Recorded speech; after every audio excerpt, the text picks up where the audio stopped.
My point's going to be centered around on capitalism and its relationship to immigration. I, for the record, am not a conservative. I'm a revolutionary socialist, anarchist-communist to be precise, which is much further left than Hillary Clinton. And if you ever want to debate with a real leftist, I'd be happy to debate anybody in Turning Point. You sit there and you call al-Baghdadi the greatest terrorist or the greatest genocidal maniac in the world, right?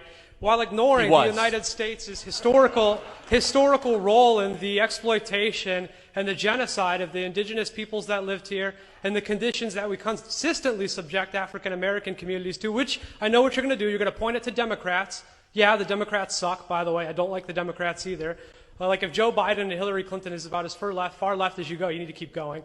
Don't go the other way. But my point being is, how can you ignore the contradictions within capitalism and its exploitation of indigenous peoples, and its exploitation of labor, and its exploitation of its ecological dislocations, while at the same time criticizing religious fundamentalists who should be criticized, while ignoring the genocidal behavior of the United States, the largest empire to ever exist? And those relationships can be proven through our historical, my name is Jorge, so that can be proven through our relationships with South America via the way that we've developed South America through NAFTA and CAFTA. I think I got where you're coming from. So there was a lot there. First of all, America's definitely made mistakes in our history. The Vietnam War was a mistake. The Iraq War was a mistake.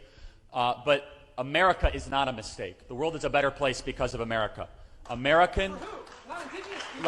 me to finish. I allowed you to talk uninterrupted. South Korea exists because of America.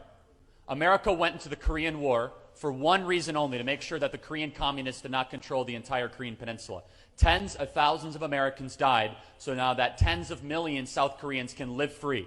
If we did not get involved in the Korean War, which people would say was empire building, but guess what? We gave the entire country back to the South Koreans, and they are a free, Western-centered, neoliberal democracy that is an amazing, beautiful country thanks to American interventionism. Now, mind you, America has made plenty of mistakes. I am not an apologist for every decision that America has made in the history of our country.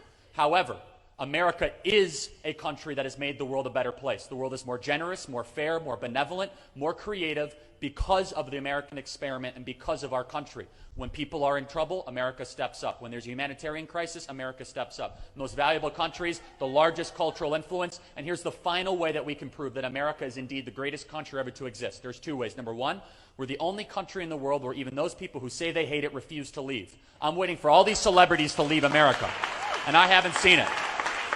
Because there is no better country to be in than America. And number two, there is a waiting list, 45 million people long, to get into this country legally. We let in 1 million people legally into this country every single year. There's only 2 million legal immigrants into America every single year. We let in 1 million of those immigrants. In fact, I think that's too many. I think we need to actually have the RAISE Act by Senator Tom Cotton and moderately lower that over time. So this insinuation that America is an evil country and that it's within our fabric, which you're nodding your head and you agree with, is insulting to our history. It's an incorrect analysis of the good that we have done with the world. And honestly, it is not looking at what's actually happening to the amount of people that want to come into this country to make their lives better.